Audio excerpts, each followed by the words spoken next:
At the end of the day, it's not about what you have or even what you've accomplished. It's about what you've done with those accomplishments. It's about who you've lifted up, who you've made better. It's about what you've given back. Denzel Washington. Welcome to Inspire Vision. Our sole purpose is to elevate the lives of others and to inspire you to do the same. Rebeccah, welcome to the show. Hello, Dr. Doug. I'm honored to be here and I'm ready for a life-changing conversation. Oh, I look forward to it, and I hope the audience is going to really get something out of this, because I think one of the most important areas, and I keep bringing it up in other discussions that they don't expect, is the family and how important the family is and how important it is that we understand these relationships and how to keep them going. So what I'd love for you to do is introduce yourself and kind of tell your story. What journey did you go through to get to the point of you're doing now? And I know you have some incredible things that you've done. I want you to talk about that too. Okay. Well, I am Rebeccah Silence, and I am the space where all healing is possible. And what I mean when I say the word healing is freedom and liberation. So I'm someone who's basically taken the trauma conversation and disrupted it. Because so often we're talking about trauma in a way where we're trying to live in spite of, we're trying to overcome and survive. And it isn't something we think we can fully heal. I'm making the trauma conversation a very empowering conversation, saying the impossible thing you think you have to live with, no matter what, making the best of it, no matter what, living in spite of it, no matter what, you can actually heal. So I am someone who has to live what I teach day in, day out, one breath after another, one step at a time. And my story is a story of survival, but that's not my greatest testimony when I say healing is possible. It's the life I have now, in my home now, with the family I have now. So I grew up in domestic violence. Regardless of what I understood and knew, I had become an expert in human behavior on so many levels with a master's degree in counseling as a nationally board certified music therapist. The information didn't matter. I had my first marriage as my childhood recreated another domestic violence situation, even with all my understanding. So in my second half of my 20s, I'm getting out of domestic violence marriage with a 2-year-old with all this understanding that I didn't know how to implement. So after the divorce, I decided I have to be way more integrated. I don't know how to do it, but I know there has to be a way to actually heal the root of where pain comes from and where trauma gets reactivated. And so I went to work on living what I teach and creating my own methodologies and processes that saved my life on so many levels. I was suicidal. I was abusing alcohol. I was bulimic and just abusing myself so much because I was parenting myself the way I was parented. And if we don't learn how to unlearn and undo, again, it doesn't matter. Mindset and strategy won't be enough. Your understanding of the why behind your behaviors, it doesn't matter. What I teach now is what I call the practice of emotional healing, where it really is about nervous system regulation and emotional clarity that allows you to transcend any circumstance. You can plug into your spiritual GPS how you want to feel and who you want to be and become those things. And the practice of emotional healing was something I was getting pretty good at. And then I got diagnosed with cancer. I had a successful private practice. I was on the radio. I was waitlisting clients 6 months. And I got diagnosed with cancer after getting married a second time and pregnant a second time. And I remember thinking, Dr. Doug, and to all of you beautiful hearts listening, it's really easy to be my best when everything is going great. Who am I going to be now? And I had to implement the practice of emotional healing, which saved my life because I was only given a 5% chance to live. And all the doctors were telling me it was time to prepare my will. It was time to prepare for my death. I was 34 and I was unwilling to believe I was going to die. So for me, it took cancer to really integrate and to put into place the spiritual work of being emotionally healed, which guided me in leading my own health and cancer journey into getting to this point today. Well, and you talk about the cancer. What happened there? And do you feel like some of what you went through was part of healing the cancer, or was it a medical situation, or what went on? I had a melanoma that had already, I didn't understand skin cancer. So I was coaching a plastic surgeon and his wife, and they were like, "You're here to save our marriage, but actually, Rebeccah, this thing on your arm, that isn't good. Come into the office at 7 a.m. tomorrow. Let us take this off." And I thought, well, even if it's cancer, it's skin cancer, right? So you can just cut it off. Well, I didn't understand these cancer cells that are malignant spread like wildfire through your body. So I think about cancer physically and also emotionally in that there really was physical cancer in my body. It was already in my lymph nodes. I had no symptoms. It was super confusing. And I was so young. And then, I will never forget the moment that I realized I'm in bed. I have had 20 cancer related surgeries, and I ended up quitting chemo after 4.5 months because the chemo I was on was literally killing me. All the nerves down my right leg were dying, and I had what's called drop foot. I was in so much pain. I was losing my marbles and my memory. I wasn't really sure what was going on so much of the time. I decided I'm going to quit chemo. And disclaimer, don't recommend anybody quits chemo. I recommend you get so clear, you follow your guidance system. But your question is amazing when it comes to how did my past play into the cancer? Because I'll never forget the moment I realized this isn't a reactivation of my trauma. My trauma prepared me. If I could survive that, I can survive this. And I know how to commit to staying alive and to resilience in impossible situations. And if I can survive the incest of my childhood, I can beat this. And that was the moment that healed me, became in charge of the mission called healing and saving my life when it came to the cancer, when I recognized all that. Wow. And it's gone. It's gone. I just last week, a week and a half ago, had 2 more surgeries at once where they take excisions, like just chunks out of me, basically, that I've got, a bandage right here, so you can't really see on my face, but I had a spot on my face and a spot on my right shin. I will be under the microscope the rest of my life. I walk around every day with a brain tumor that's benign and unrelated to the cancer, but they caught it right before I started chemo. So I have to have scans every 2 years to check on the tumor to see if we're going to surgically remove it or not. I like to say the tumor is why I'm psychic. My tumor, my portal to divine intelligence. I don't want to get rid of it, but I will be. And I say this lightly, but it is serious, at the oncology hospital every 3 months, probably for the rest of my life. And they will keep cutting and taking the spots off of me that are precancerous or cancerous or could become precancerous or cancerous. And the thing I know for sure, I don't have to ever go back to the hospital again. I don't have to agree to any of these surgeries. And I really look at life now from a place of the healed me gets to choose, and it's all a choice. And I choose to let myself be this cared for. I don't experience it as a violation anymore or as, a trauma, having these surgeries or having these scans or going to the hospital. I look at it like, I'm in charge. I'm at choice. I don't have to do anything. I'm well. And I just follow my guidance. And for all of you listening, that is the most inspired vision you could have for your life. You're in control of your life. You are in control of your happiness and your joy and your destiny. And you are at choice. There is never not a choice. And sometimes it's very non-preferential, the moments we find ourselves in where there's a choice to make, but we still have a choice. And to me, That's everything. Well, and you got motivated to write the book Coming Back to Life.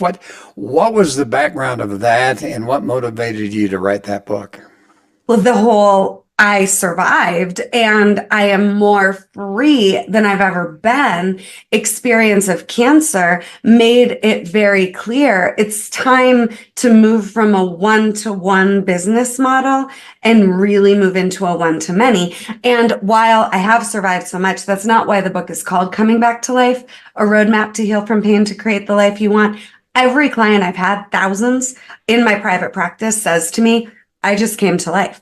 And in so many cases, these are high functioning, high achieving, high performing difference makers that I coach. So they weren't not alive or not of service, but they didn't even realize how much more was available to them in terms of what they could be experiencing of themselves and of life. And I believe above all else, our job is to get the most out of our one precious life and to be the best we can be, not in a positive way, but in a way that that's possible. Yeah. And, what comes to my mind as you just said that is how many times do we actually go through a rebirth? Yeah. And, people talk about multiple lives and so forth. The reality is that we can experience multiple lives, quote, in this life by being able to make those changes, which I think is fascinating. So what ultimately motivated you to move into this whole aspect of fixing families and working with families? Yeah. Well, I believe that we all have a dream of love. And when people say, I don't know what I want, I don't know what I want to be when I grow up, what I know is they want to be loved. We all want to be loved. At the end of the day, I think above all else. And for me, growing up the way I did, the first marriage being what it was, I wanted family the way I always imagined I could have it. And then I created it. And then all I wanted was to help anybody else that wanted that have that for themselves. And the trick is it can't be contingent on your family members that you get your dream of family. This is where we get all messed up. But what happens is without doing some deep emotional healing and trauma work that no one is immune to, if you want your dream of family, we've all got heartbreak. I don't care who you are. Heartbreak is a form of trauma. We've all got trauma. And the good news is once we heal the family trauma that we grew up in, whatever that looks like to us, we can create whatever we want. Without healing our family of origin trauma, we're fighting with the ghosts of our past and projecting onto the people we love and work with. Now you're my dad. Now you're my wicked stepmother. Now you're my brother. Now you're my evil grandmother. You're the babysitter that abused me. Even in workplace, right? It's all family coaching when I go in and do corporate training. Because without that healing, everybody just becomes somebody that hurt us without us even realizing it. When we recognize that and do the deep healing work, now I'm me and I see you for you, and I get to have boundaries and decide what works for me, what doesn't, ask for what I need. Not only can we have multiple lives in one lifetime, we can have multiple relationships in one relationship. But until we've cleared the past, it's not the healed me, and I'm just reactivated dealing with somebody else that's reactivated. And so I just want people to have the experience of joy and peace and love that's possible for them in family if they want it. And for, 15 years of my private practice, I was Vanilla Ice, the rapper. If you had a problem, I would solve it. I was everything to everyone. And then I just decided family is my focus because I want kids to have healed parents. And I want those that want it to have their dream come true love story and their ideal experience of family. Well, and you made a comment which I just loved about parenting ourselves the way we have been parented. I've never heard it put that way before, but I love it because it's true. We tend to, control ourselves the way that we've been, quote, controlled or affected by our upbringing, by our parents. And so number one, how do we reach that level of awareness that says, okay, this is not the life I want. Yeah. I want something different. Yeah. The most important thing to understand is there's two directions we can go in, right? Avoiding our pain or pursuing our pleasure. And I don't think we wake up one day and we know who we are. I think we wake up one day and we know enough. Something's got to give.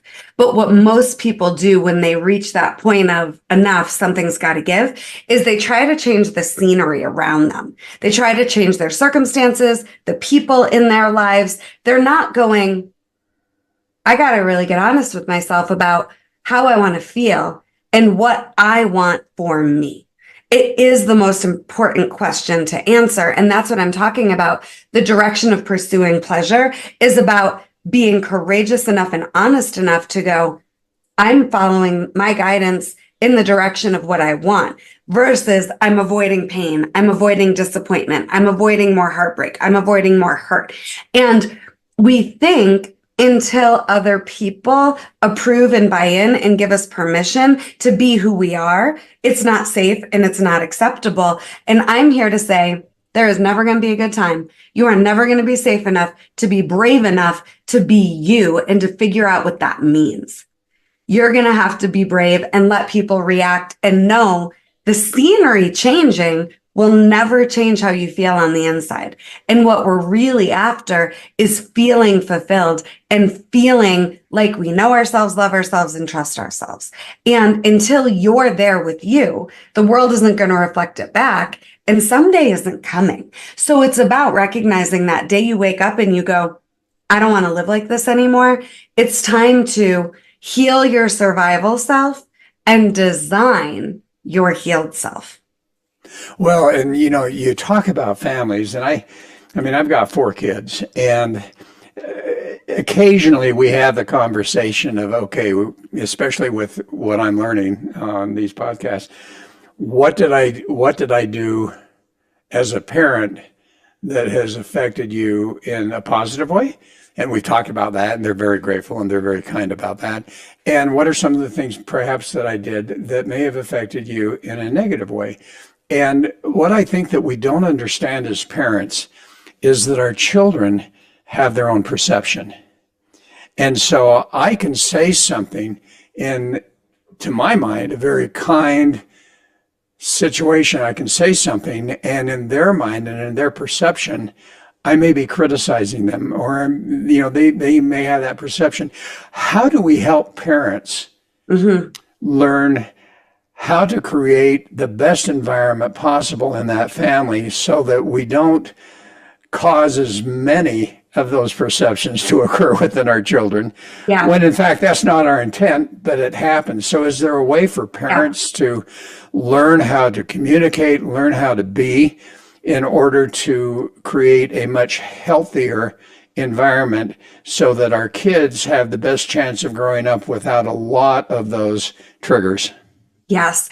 And in so many families, the parent isn't realizing that they are repeating history and passing along, because of generational trauma patterns, more of here's how we deal with this that we don't even have to normalize. So for example, I had a client once who was projecting her mother onto her daughter and she didn't even realize it. Women were beaten down in her history, in her family, and her mom beat her down, and she had resentment towards her mom, and she never dealt with it with her mom. So now she's playing it out with her own kid, right? There's so much that we can do as parents to break the cycle. And it's not fair to put it on our kids that they have to show up outside of the cycle for us to know we've broken the cycle. Your kids aren't a reflection of how good you've done at breaking generational trauma cycles. How you feel is the metric. What we want is for your kids to be who they are, not who they're expected to be. What we want is for your kids to have a clean slate to decide. They have free will and agency. cause and effect is the best lesson we can teach our kids. You make a choice, there will be an effect. Did the effect match what you hoped for in terms of your outcome? And if not, what different decision could you make at cause? That is the lesson to teach our kids, not how to brace for and survive the guaranteed trauma and heartbreak and harshness of the world that without meaning to, we can try to prepare them for. So your job is to be healed and clear and a space to understand what's important to your kid. What do they value? What do they want? What do they dream for? What do they hope for? Help them with their self-esteem. Help them understand cause and effect is something that if they master it, they are free for the rest of their lives. And then model living your most inspired dream come true life. And no matter what you do as a parent, your kid will have an issue with something. Your kid plays out what they need to heal through and grow through. And it has nothing to do with you. So their upset with you is their upset period directed at you because they don't know how to understand it. But you being clear and you being a space for them to be them, that's the game. And you living your best life, never putting it on hold because of they might be feeling some kind of a way about you. Live fully no matter what. Show them that that's a possibility for them. Well, and you have so many parents that really say to their children, this is how you need to be. This is how you need to be. I mean, I grew up in a family of 5 boys, 1 girl, and my dad was a university professor, and he said to every one of us, you will be professionals. And I know and we all did, but I know that really has probably played a role in many areas of our lives that we haven't thought about. How do parents get to the point where they recognize, number one, that they've got to work on themselves, and number two, it's interesting how so many parents watch their children and their behavior. And if their child does something, for some reason, it seems like the parent takes it personally, gets very angry, and starts to even do greater control over that child, whether it's punishment or whatever. How do parents overcome that and recognize that, your child does have their own values. They do have their own motivators. Yes, as a parent, you're there to teach them some correct principles of kindness and love and empathy and all of those type of things. But at the same time, how do we as parents eliminate that judgment that causes us when our children do something that we don't agree with? Yeah. Rather than going in and judging them and making them feel worse, how do we overcome that as parents? It's such a big question. And I know. So, I mean, here's the deal. We're not trying to spiritually bypass our own humanity. Okay. We are human. The goal is to catch it quicker and quicker and course correct quicker and quicker, right? So, when you feel at peace inside. I'm going to try to make this that is so complicated as simple as possible. When you feel like when you feel alive, when you feel peace. That means you're regulated.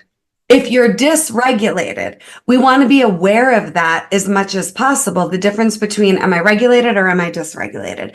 If you're dysregulated, take space and regulate before you try to lead, whether it's your kids or your team or whoever is in front of you. And the thing about triggers is they are never a problem. They are the gateway to the healing that you need. You don't necessarily want healing. Likely what you want is resilience, right? But what we need when we're dysregulated is emotional healing. Again, not more mindset and strategy. Traditional therapy doesn't work because you're trying to deal with emotions through the mind. You're trying to intellectually figure out what to do instead of looking at who you're being. So in a moment with your kid where you're taking something personally or they're coming at you, I hate you. How could you? You're ruining my life. We've all had it. I have 3 kids. I've heard it. Even from the 9-year-old, I've heard, they're mad at me or whatever. And that's fine. But the point is when I take it on, I perpetuate the trauma cycle. When I go, you are welcome to your feelings, they're valid. You are welcome to your emotions, they're valid. You are welcome to what you need and what you want, it's all valid. But I'm not going to stand here and take disrespect. We're going to communicate respectfully until we get to a solution that works for us both. That's the goal. So ask them more questions without taking it on. Don't take on their pain. Be the one that models regulation and clarity and the space for, if you have a request that's respectful, I'm here to listen. If there's something you need from me, if there's something you want from me, if you have an ask, it better be respectful. And then I'll let you know what I'm available for from there. And really just knowing their upset doesn't mean you failed as a parent. And them triggering you doesn't mean anything is wrong or bad. Trust in the foundation of the relationship. Your kids are trying to find their way. Yeah, and it sounds like what you're saying is the key is that when I get triggered as a parent, I need to look at that trigger. It's my work. Where did that come from? And how do I deal with that? And I love how you talked about the fact that this communication with your children and really understanding them. There seems to be such a, quote, judgment that exists within parents that when our children do something that we don't necessarily agree with or doesn't meet our, quote, values, that there's a judgment that occurs within us internally, which then causes all sorts of issues. How do we start to eliminate that judgment? I mean, there's the concept of, judge not that you be not judged type of thing, but yeah. That's easy to say. How do we get to the point as a parent where we minimize that judgment? And there's a difference, I think, between judgment and making sure that our kids are okay and hopefully heading in the right direction. Yeah. Well, the thing is, we're never going to really be able to make sure our kids are okay and headed in the right direction.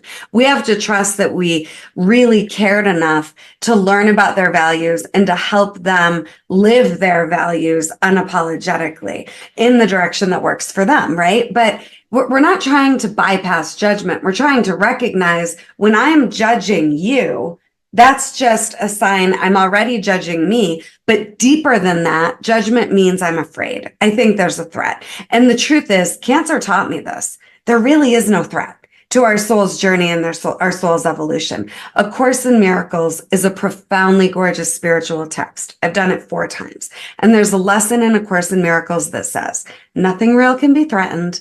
Nothing unreal exists. Herein lies the peace of God. And that quote saved my life when I was sick because I knew I could live like I was going to live and the rest wasn't up to me. So did my actions align with my commitment to my life? That's what carried me through. And as parents, we can go, I am meant to fully live, not put my life on hold because I have kids or because I'm a spouse, but I am meant to fully live while I'm raising these kids, while I'm with these, spouse or multiple partners or whatever it might be. You fully living is the best gift you can give your kids. You in alignment, authentic, with the volume turned all the way up on your essence and your spirit and your light. That's the job. And we don't need to wait for a crisis. And we don't need a breakdown to break through. You can just decide today, my job is to live fully while I hold space for my kids living fully. And I can let them know the real me. And I can be very interested and curious about knowing the real them and nurturing. They are safe to decide who they want to be in this lifetime. And there's nothing they can do to make me love them less. And again, I think the best gift we can give our kids as parents is, I want you to be who you are, not who I need you to be. Well, and, I think for some that's so difficult. And yet I think what you're saying is so true. We talk about relationships, whether it's be parent-child, relationship with your, significant other, or relationships with people in general or in work and so forth. And, what I hear so often, particularly in relationships with a special other person, is they're so difficult. It's not worth it type of thing. How do you get to the point where you believe that a relationship can truly be happy, blissful, have joy, in spite of the few little, irritations that come up here and there. How does someone develop it to that point where they believe that, there is this hope and in fact they can achieve it? Yeah.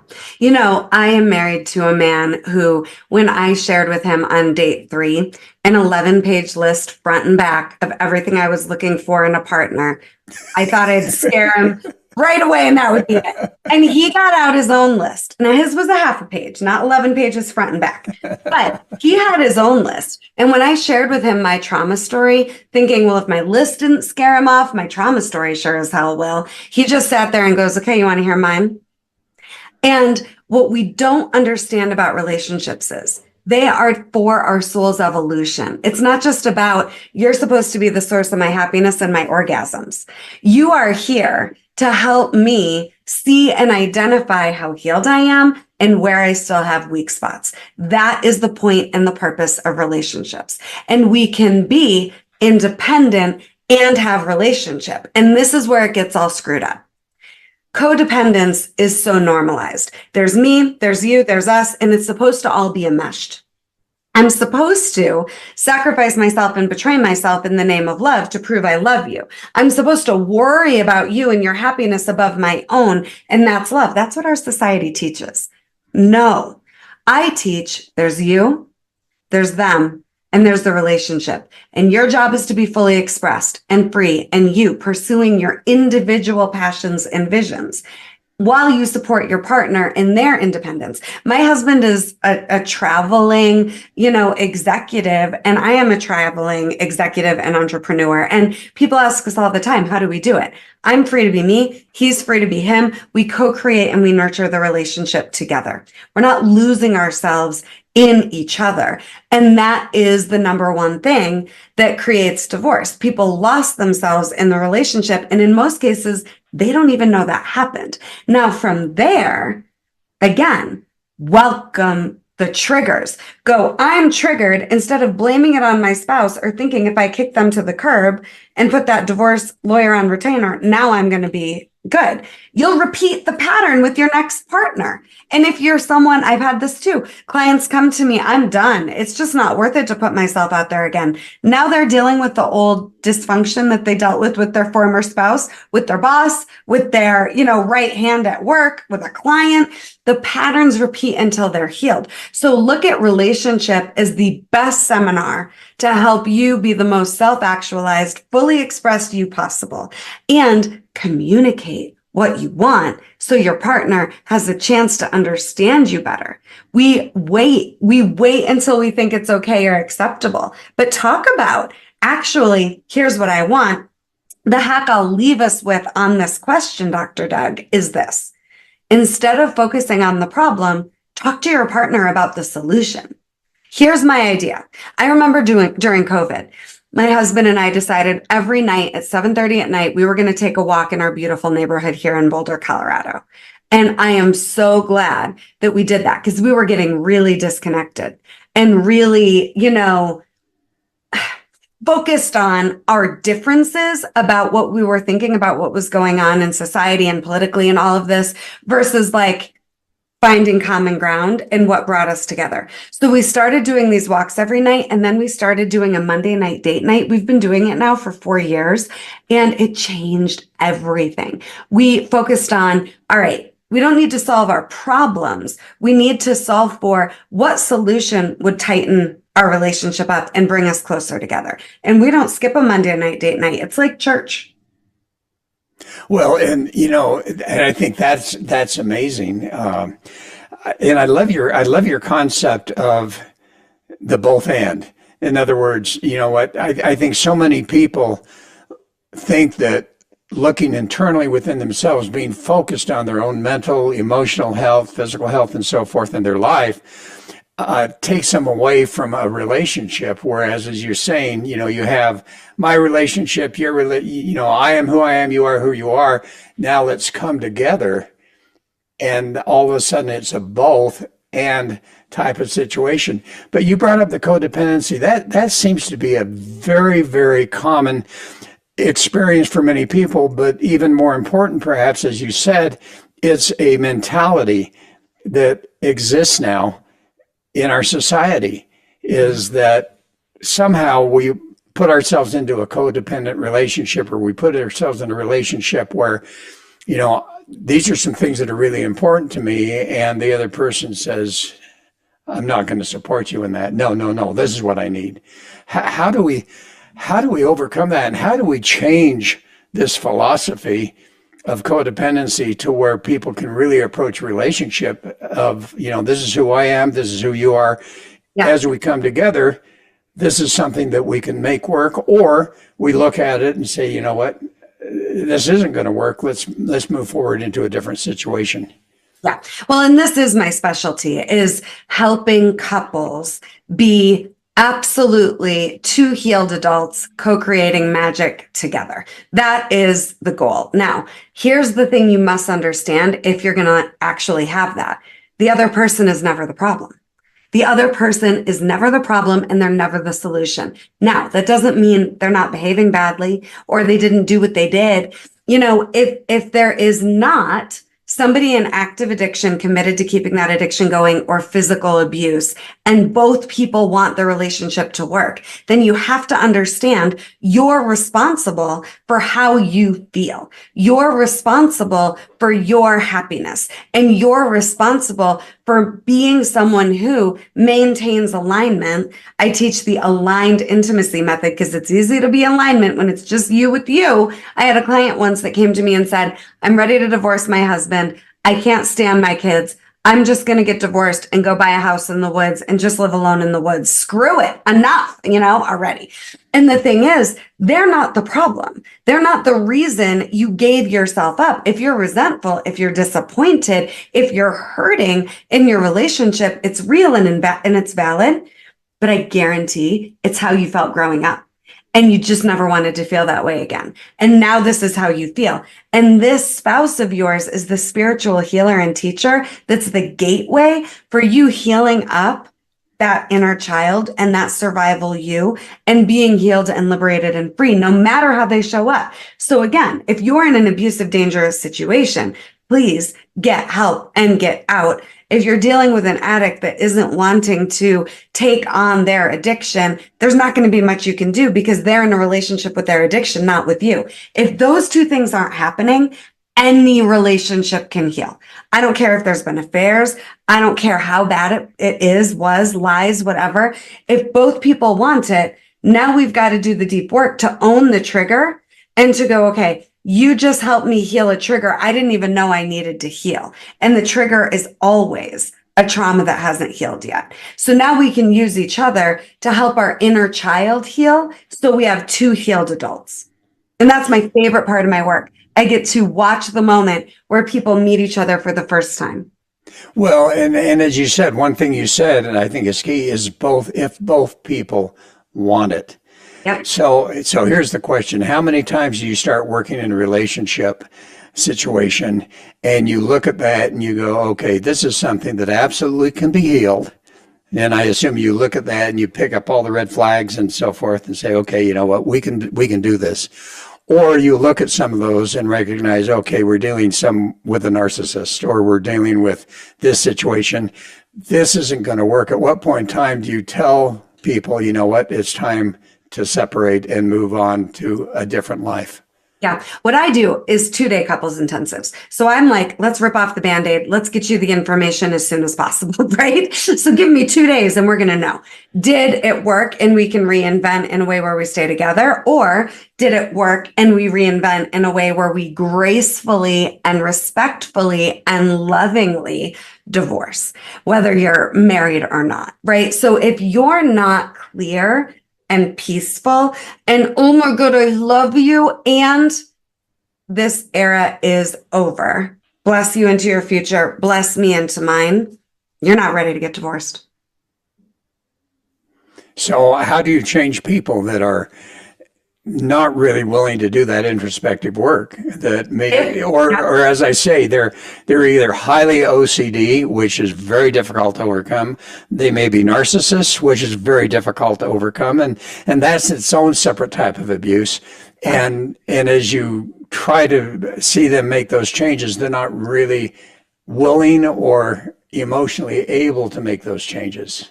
Right. So the thing is, if you've got a partner that's just a hard no on wanting to do any work with you at all, then you heal and you divorce peacefully without doing the work with them, but still doing the work on yourself so that you can heal through how they're triggering you, what patterns you don't want to take with you into your future. I just had a client that just finalized a divorce today that had a spouse that wasn't going to do the work with her. So we did all this work to use him as the spiritual healer and teacher, even without him in the room.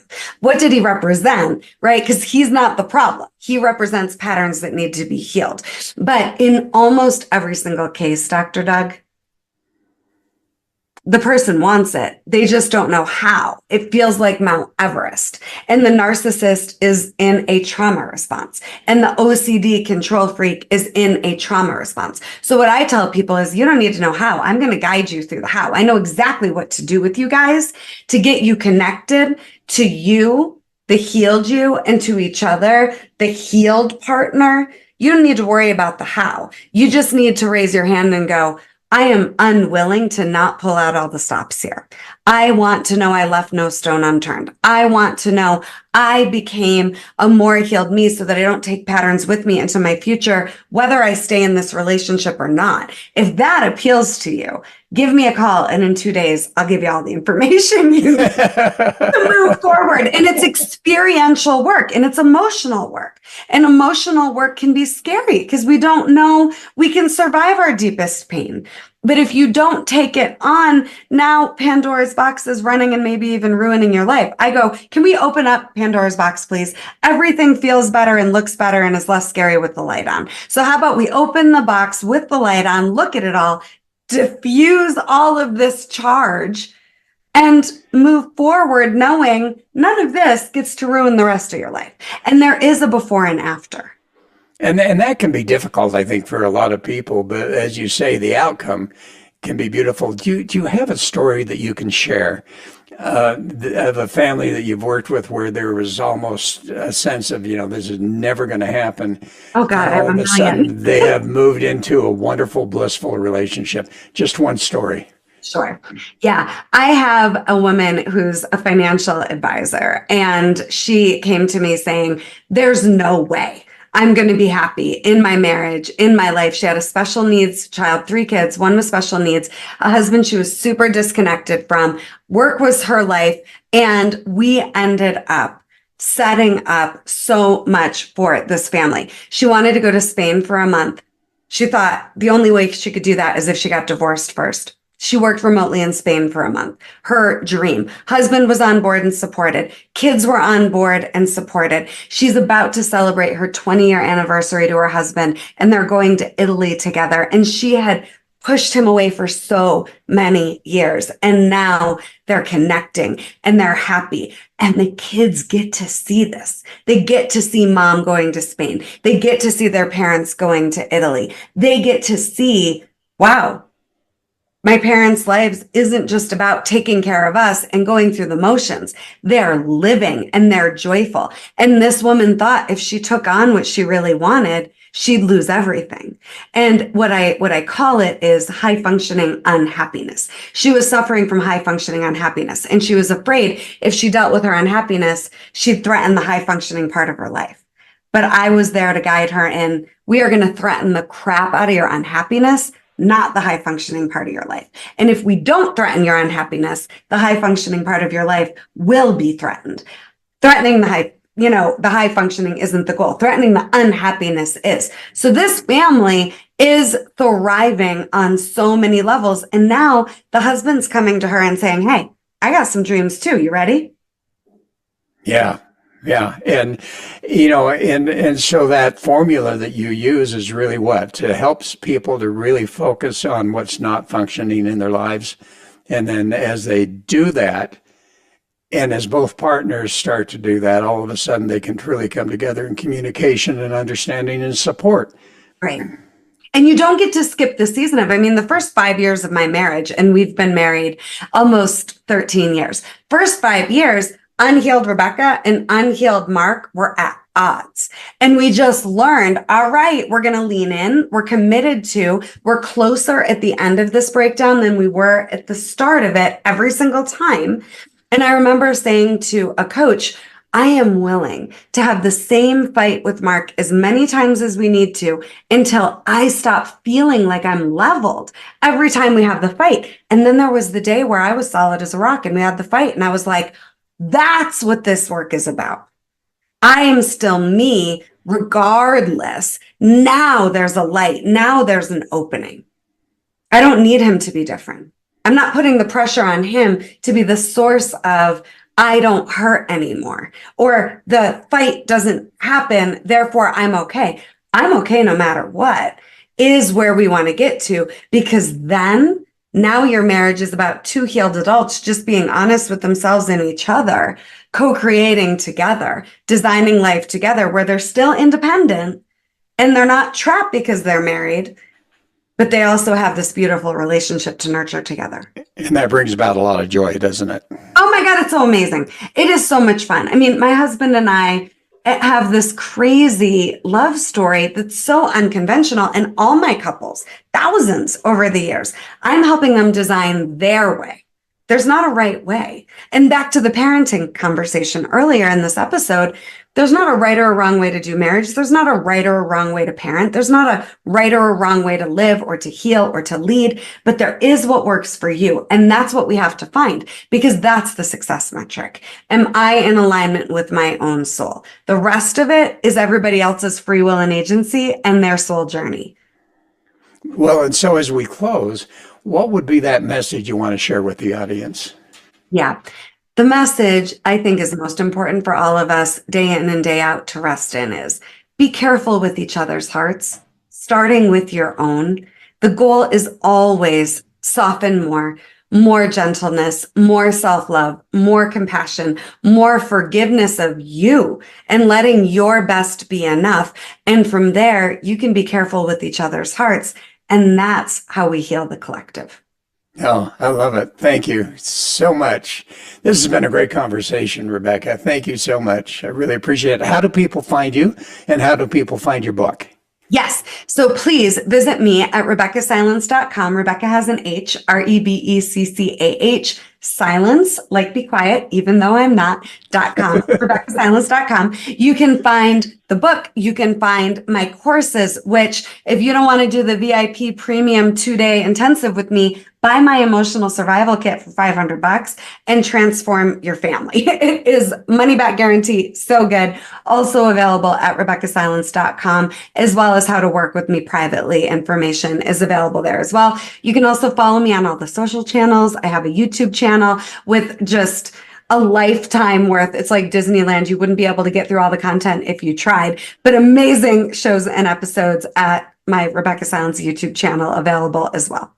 Well, I love it. Thank you so much, folks. I hope you really have got something out of this. And please, please, if you're experiencing some challenges, give her a call, go to the website, get that book, go through that course, whatever it takes, because ultimately our whole life is meant to be joyful and happy. Yeah. So this is Dr. Doug saying thanks for listening. Join us again soon. Namaste.